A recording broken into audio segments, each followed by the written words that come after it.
बोलो भारत माता की। આપણો અવાજ એ કેવલ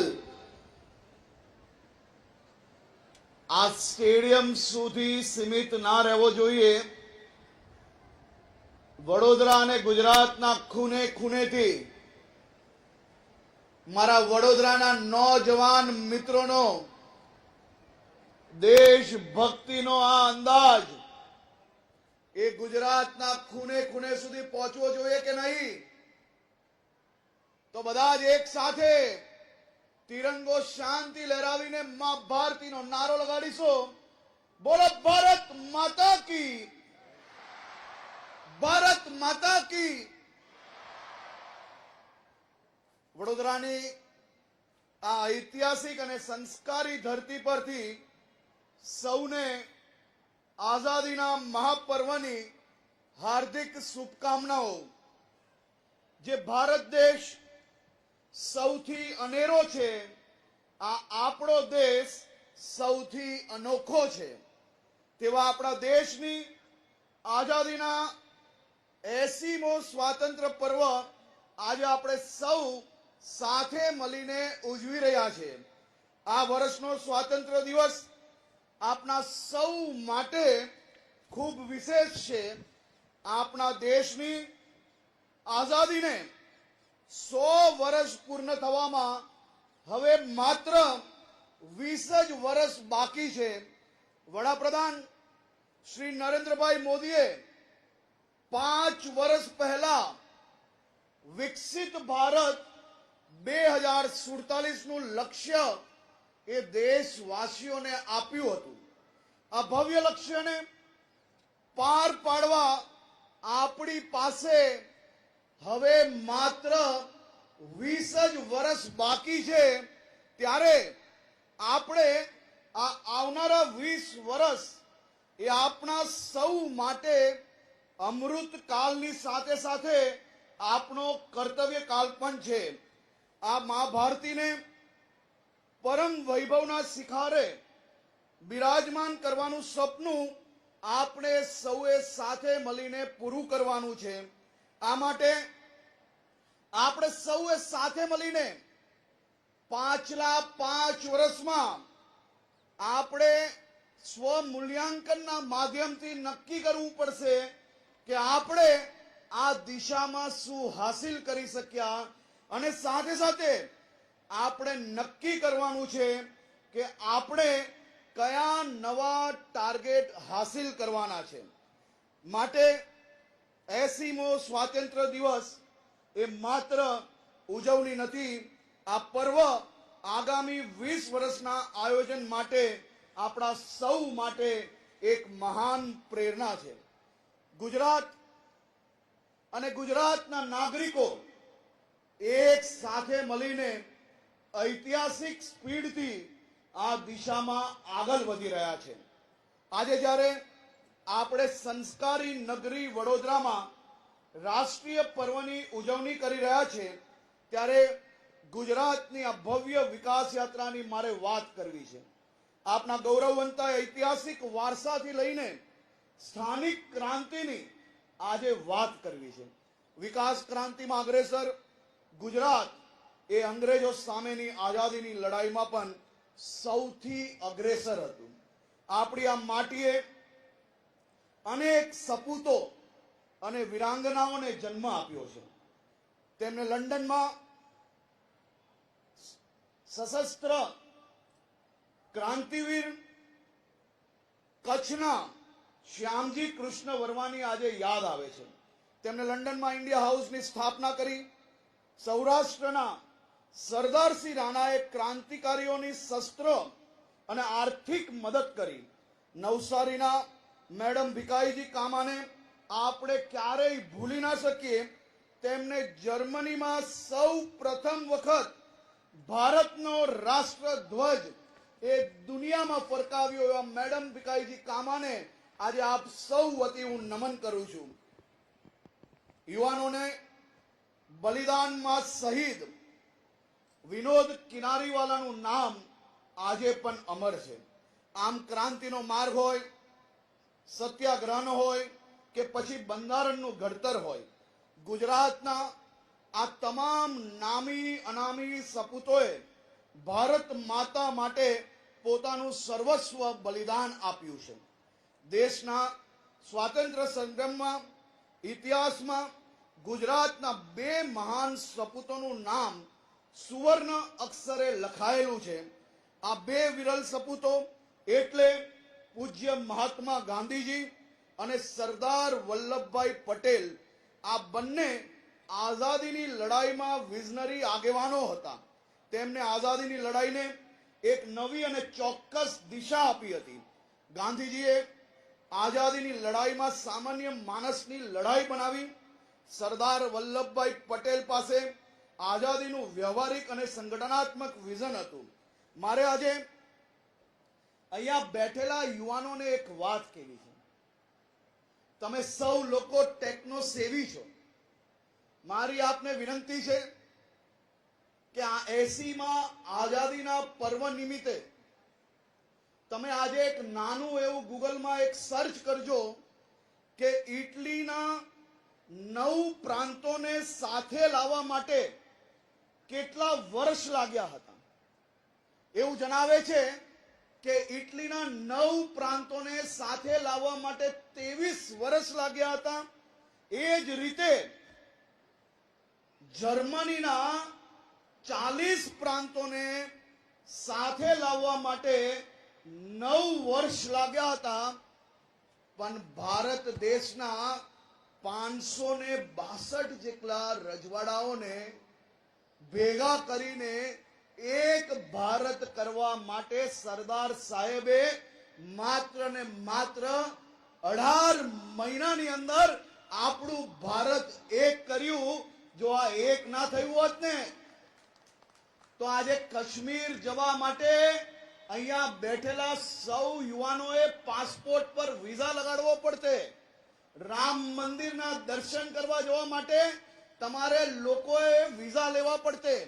સરદાર સાહેબે આ દેશને એક રાખવા માટે જે અદ્ભુત કાર્ય કર્યું છે તે આવનારી પેઢી દર પેઢી સુધી તમામ લોકો એમના હંમેશા આભારી રહેશે. ભારતની આઝાદીની સંગ્રામમાં વડોદરા નગરીના પ્રધાનને યાદ આજે કરવું જ પડે. આપણું ગાયકવાડી શાસન, સુશાસન અને રાષ્ટ્ર નિર્માણની એક ખૂબ મોટી પાઠશાલા હતી. ગાયકવાડી શાસન પાસે પ્રતિભા ઓળખવાની અદ્ભુત દ્રષ્ટિ હતી. બંધારણના ઘડવૈયા ડોક્ટર બાબા સાહેબ આંબેડકરની પ્રતિભા મહારાજાઓએ ઓળખી. મહારાજાઓએ તેમને ઉચ્ચ શિક્ષણ માટે આર્થિક સહાય આપી. આ શિષ્યવૃત્તિનો સીધો લાભ આઝાદ ભારતને મળ્યો હતો. વડોદરાની ધરતીએ દેશને અનેક સામાજિક ક્રાંતિ સૂર્ય પણ આપ્યો. આ ધરતી પરથી સામાજિક સમાનતાના આંદોલનનું રણસિંગું ફીંકાયું. ભારતના સંવિધાનના નિર્માણ અને સમાનતાના હકોને મૂલ્યા એ વડોદરાના આ સંકલ્પ ભૂમિમાં રહેલા છે. રાજ્ય સરકાર દ્વારા વડોદરાની આ સંકલ્પ ભૂમિને વધુ અત્યાધુનિક બનાવી અને દેશ અને વિદેશથી આવતા વડોદરામાં સૌ લોકોને બાબા સાહેબ આંબેડકરજીનું દેશના કરોડો કરોડો લોકો માટે, પ્રત્યેક ભારતવાસી માટે એમના દ્વારા જે કાર્ય કરવામાં આવ્યું છે તે સામાન્ય નાગરિક સમજી શકે તે પ્રકારે આ સંકલ્પ ભૂમિને બનાવવાનો નિર્ણય લેવામાં આવ્યો છે. જે આવનારા 2 મહિનાની અંદર એનું કામ સંપૂર્ણ પૂર્ણ કરવામાં આવશે અને વડોદરા ખાતે બાબા સાહેબ આંબેડકરના જીવન પર એક અદ્ભુત મ્યુઝિયમ બી તૈયાર થઈ ચૂક્યું છે. જે બી આવનારા દિવસોમાં એનું પણ લોકાર્પણ કરવામાં આવશે. પ્રખર રાષ્ટ્રવાદી અને યુગ પુરુષ મહર્ષિ અરવિંદ ઘોષને યાદ કર્યા વિના આઝાદીનો આ ઉત્સવ એ અધૂરો છે. પોતાના જીવનના 13 વર્ષ અરવિંદ બાબુએ વડોદરાના પોતાની કર્મભૂમિ બનાવી હતી. મહારાજા સયાજીરાવના મહત્વના પત્રો અને ભાષણોનું ડ્રાફ્ટ પણ અરવિંદ બાબુ જ તૈયાર કરતા. ગુજરાતમાં યુવાનોમાં ક્રાંતિના બીજ રોપવા માટે વ્યાયામ શાળાઓ શરૂ કરવાની પ્રેરણા અરવિંદ બાબુએ જ આપી હતી. તેમની જ પ્રેરણાથી છોટુભાઈ અને અંબુભાઈ પુરાણીએ અખાડાઓ મારફતે સ્વાતંત્ર્ય સંગ્રામની આગ ફેલાવી. તેમને લખેલી ભવાની મંદિર પુસ્તિકાએ યુવાનોમાં દેશ માટે ફરી ફિટ હોવાનો જુસ્સા પૂર્વે એમને લખ્યું હતું કે વह हृदय नहीं है पत्थर है जिसमें स्वदेश का प्यार नहीं, जो जीवित जोश जगा ना सका उस जीवन में कुछ शार नहीं, जिसने साहस को छोड़ दिया वह पहुंच सकेगा पार नहीं, जो भरा नहीं भावों से बहती जिसमें रसधार नहीं, वह हृदय नहीं है पत्थर है जिसमें स्वदेश का प्यार नहीं. દાદાભાઈ નવરોજજી ગાયકવાડી શાસકો ગુપ્ત રીતે સ્વાતંત્ર્ય સેનાનીઓને આર્થિક અને નૈતિક ટેકો આપતા હતા. તેમનો આ સહયોગ આઝાદી માટે ખૂબ જ મહત્વનો અને ઉપયોગી હતો. અંગ્રેજો સામેની લડાઈમાં આદિવાસીઓનું ઐતિહાસિક યોગદાન રહ્યું છે. 1857ના સ્વાતંત્ર્ય સંગ્રામમાં આદિવાસી સૌથી અગ્રેસર હતા. પોતાના તીર, કામઠા અને ગોરીલા યુદ્ધથી તેમને અંગ્રેજોને હંફાવી દીધા હતા. મધ્ય ગુજરાતના મેવાસી આદિવાસી અને મેવાસી રાજાઓ ઝાંસીની રાણીની મદદે પહોંચી ગયા હતા. જ્યારે ક્રાંતિવીર તાત્યા તોપે અંગ્રેજોના થાપ આપીને ગુજરાત આવ્યા હતા, ત્યારે પંચમહાલ અને છોટા ઉદેપુરના આદિવાસીઓએ તેમને જંગલોમાં આશરો આપ્યો હતો. નર્મદા અને સાતપુડાના ગિરિમાલાઓમાં ભીમા નાયક અને ખાજિયા નાયકે અદ્ભુત શૌર્ય દેખાવ્યું હતું. તેમને અંગ્રેજોની તિજોરીઓ અને હથિયારો લૂંટીને ક્રાંતિવીરોને સીધી મદદ કરી હતી. જાંબુઘોડાના નાયકાઓએ 40 વર્ષ સુધી અંગ્રેજોના દાંત ખાટા કરી નાખ્યા હતા. દક્ષિણ ગુજરાતના આદિવાસી રાજાઓએ ક્યારેય અંગ્રેજોને પોતાના વિસ્તારમાં ફરકવા દીધા નહોતા. દેશ માટે ગોળીઓ ખાવાની વાત આવે ત્યારે પણ આ જ આદિવાસીઓ કદી પીઠ નથી બતાવી. માનગઢ ડુંગરનો ઇતિહાસ અસ્વર્ણનીય છે. ગુરુ ગોવિંદના નેતૃત્વમાં 1500 જેટલા ભીલ ભાઈ બહેનોએ સામી છાતીએ અંગ્રેજોને ગોળીઓ ઝીલી હતી. આવો જ જલિયાવાલા બાગ કરતા પણ ભયંકર નરસંહાર સાબરકાંઠાના પાલ દડવાવ ખાતે થયો હતો. 1930માં પંચમહાલ અને દક્ષિણ ગુજરાતના આદિવાસીઓએ અંગ્રેજો સામે જંગલ સત્યાગ્રહ કર્યો હતો. બારડોલી સત્યાગ્રહ રાણી પર જ આદિવાસી સમુદાયે પોતાની જમીનો અને ઢોર ઢાંકર ગુમાવ્યા, છતાં તેઓ સરદાર પટેલના કહેવાથી અંગ્રેજો સામે ક્યારેય ઝૂક્યા ન હતા. ગુજરાત એ છેલ્લા 25 વર્ષથી વિકાસની દિશામાં દેશમાં નંબર 1 રહ્યું છે. શહેરો હોય કે ગામડાઓ હોય, આ બધા જ ક્ષેત્રે વિકાસ પામવામાં આપણે સૌને ટીમ તરીકે એક મોટી સફળતા મળી છે. સમગ્ર અને સમૃદ્ધ ગુજરાતના મૂલ્ય એ ખરેખર ગામડાઓમાં રહ્યા છે. શહેરોની સાથે ગામડાઓનો વિકાસ પણ એટલો જ જરૂરી છે. સરકારે ગામડાઓને નવું જીવન આપ્યું છે. ગામડાઓમાં આરોગ્યલક્ષી સેવાઓ પણ શહેરી કક્ષા જેવી પૂરી પાડી છે. આપણી સરકારે સમરસ ગ્રામ્ય યોજનાથી વિકસિત ગ્રામ્ય સુધીની સફર ખેડી છે. આજે એક નાનકડા ગામડાઓનો ખેડૂત પણ સ્માર્ટફોન મોબાઈલ વાપરે છે. તે વિશ્વમાં ખેતી કે વિજ્ઞાન ક્ષેત્રના વિકાસની માહિતી આંગળીના ટેરવે મેળવે છે. આજે દરેક ગામડા સુધી વીજળી અને ઇન્ટરનેટ પહોંચ્યું છે.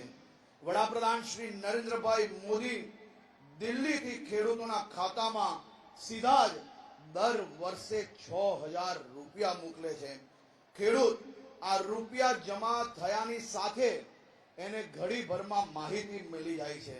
આપણા વડોદરા જિલ્લાના દરેક ગામડાઓ સુધી વિકાસ લક્ષી લાભ પહોંચ્યા છે. લોકોને ગ્રામીણ જીવન સ્તર વધુ સ્ત્રુત બન્યું છે. 15માં નાના પંચ અંતર્ગત વડોદરા જિલ્લાને એક્સ્ટ્રા 479 કરોડ રૂપિયાની ગ્રાન્ટ મળી છે. કુદરતી આફતો સમયે લોકો સુરક્ષિત રહે તેની પણ સરકારે ચિંતા કરી છે. સંવેદનશીલ વિસ્તારોમાં 4 થી વધારે શેલ્ટર હોમ નવા બનાવવામાં આવ્યા છે. વડોદરા જિલ્લા એક આદર્શ અને સમૃદ્ધ જિલ્લો બનાવવાની આપણો જે સંકલ્પ છે તેમાં આપ સૌનો સહયોગની પૂરેપૂરી અપેક્ષા છે. આપનો અન્નદાતા ખેડૂત ગુજરાતના વિકાસનો મુખ્ય પાયો છે. વડાપ્રધાન શ્રી નરેન્દ્રભાઈ મોદીએ સરકારથી સમૃદ્ધિનો સંકલ્પ આપ્યો છે. રાજ્ય સરકાર કૃષિ ક્ષેત્રે ઐતિહાસિક નિર્ણયો જ્યારે લઈ રહી છે ત્યારે આકાશી આફતો સમયે સરકાર ખેડૂતોનો એ વિશેષ ચિંતા કરી રહી છે. દેશમાં છેલ્લા 10 વર્ષમાં 1.36 કરોડ ખેડૂતોને માત્ર ગુજરાત સરકારે ગુજરાતમાં આ 1.36 કરોડ ખેડૂતોને રાહત આપી છે. અનેક પેકેજો આપ્યા છે. પીએમ કિસાન યોજનામાં રાજ્યના 59.25 લાખથી વધુ ખેડૂતોને સીધો 6000 રૂપિયાનો લાભ મળે છે. વડોદરા જિલ્લામાં પ્રાકૃતિક ખેતી માટે 181 ક્લસ્ટરોની રચના કરવામાં આવી છે. પ્રાકૃતિક ખેડૂત કુલ મળીને 1810 જેટલા લોકોને આર્થિક મદદ મળી રહી છે.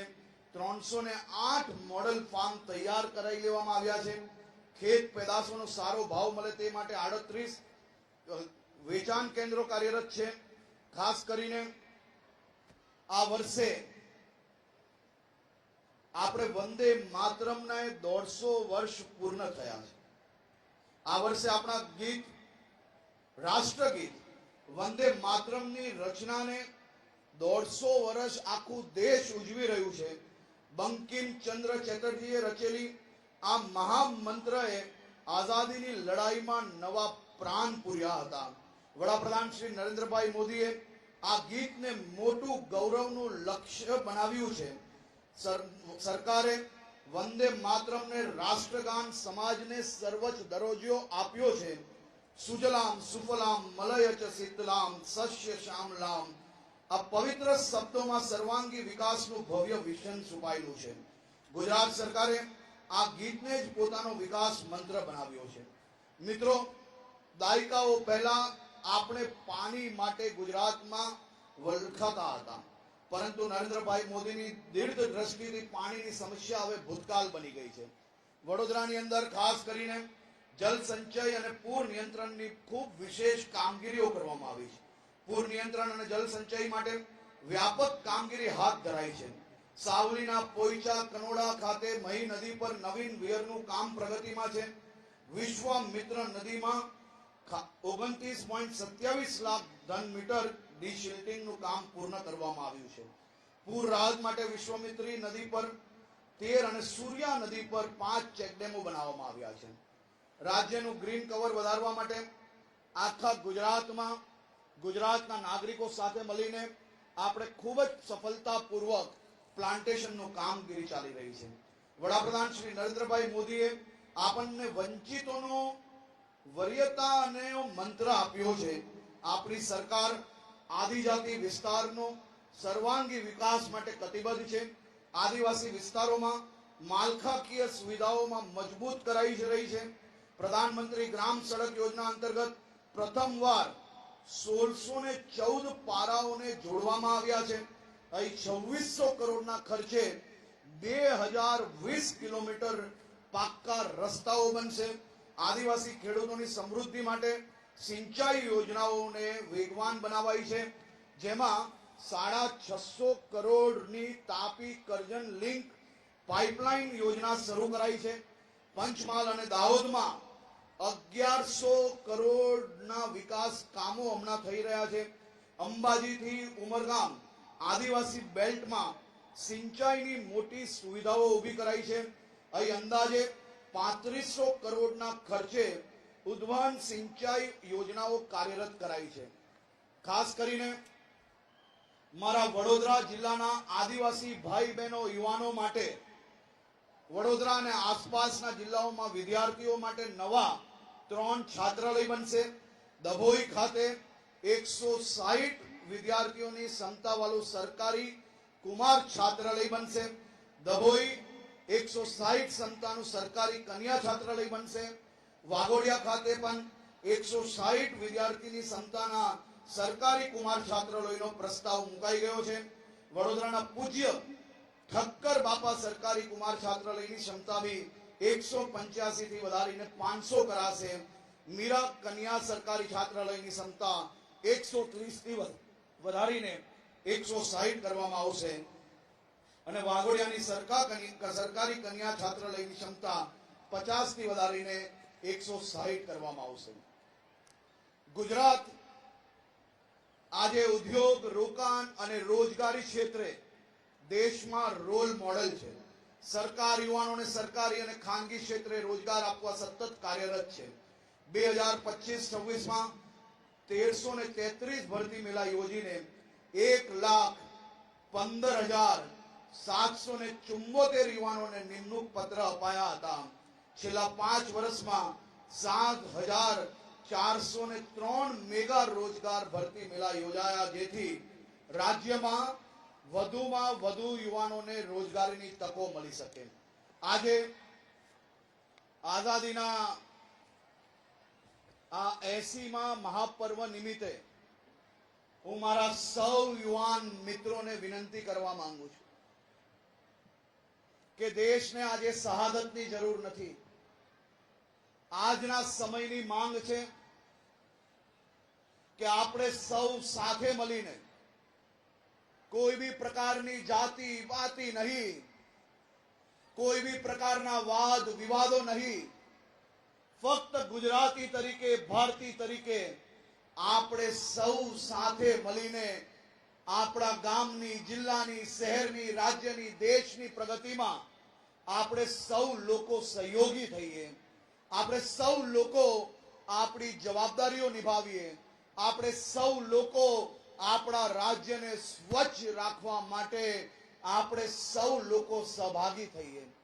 આપણે સ્કૂલ કોલેજોમાં ભણતર લઈએ છીએ, ડિગ્રીઓ પ્રાપ્ત કરીએ છીએ, પરંતુ જો આપણે સૌ લોકો સ્વચ્છતા કર્મચારીઓનું કામ ઓછું ના કરી શકીએ, સ્વચ્છતા કર્મચારીઓને મદદ ના કરી શકીએ, સ્વચ્છતા કર્મચારીઓનું જો કામ વધારીએ તો આપણી એ ડિગ્રી કોઈ કામની નથી. આજની દેશભક્તિ એ બીજા વ્યક્તિનું કામ વધારવાની બદલે, એનું ભારણ વધારવાની બદલે આપણે આપણી જવાબદારીઓ નિભાવીએ, એ જ સાચી દેશભક્તિ છે. રોડ રસ્તાને સાફ રાખીએ, આપણી પોતાની જવાબદારી નિભાવીએ, આપણા રાજ્યને આ દેશનું સૌથી સ્વચ્છ રાજ્ય બનાવીએ, તેવી જ આપ સૌને હું શુભકામનાઓ આપું છું. મારા યુવાન સાથીઓ, તમે જ્યાં બેઠા છે, તિરંગો જોરથી આપણે સૌ લોકો હવામાં લહેરાવીએ, ગગનચુંબી તિરંગાને ઉપર લહેરાવીએ અને એક સંકલ્પ લઈએ કે હું કોઈ બી પ્રકારના વ્યસનમાં, હું કોઈ બી પ્રકારના વ્યસનની ફેશનમાં ક્યારેય નહીં ફસાઈશ. હું મારા મિત્ર, મારા પરિચિતોને ક્યારેય જો ડ્રગ્સની લપેટમાં આવ્યા હશે તો એને બહાર લાવવા માટે સૌથી પહેલા એના પરિવારને જાણકારી આપીશ અને પછી જો ના સુધરે તો પોલીસ સ્ટેશન તક જઈને બી હું મારા મિત્રને બચાવવાની પ્રયત્ન કરીશ. એ સંકલ્પ આજે આપણે સૌ લોકોએ લેવાનું છે. પ્રધાનમંત્રી શ્રી નરેન્દ્રભાઈ મોદીએ દેશભરના યુવાનોને આહ્વાન કર્યું છે, દેશભરના રાજ્યોને ડ્રગ્સ વિરોધી આ લડાઈમાં મજબૂતાઈથી કામગીરી કરીને આખા દેશમાંથી ડ્રગ્સને મુક્ત કરવાનું કામ કરવાનું આહવાન જ્યારે કર્યું હોય ત્યારે ગુજરાત આ દેશમાં સૌથી વધારે ડ્રગ્સ પકડવા વાળું રાજ્ય બનશે. 1600 કિલોમીટરોની આ દરિયાઈ બોર્ડરો પરથી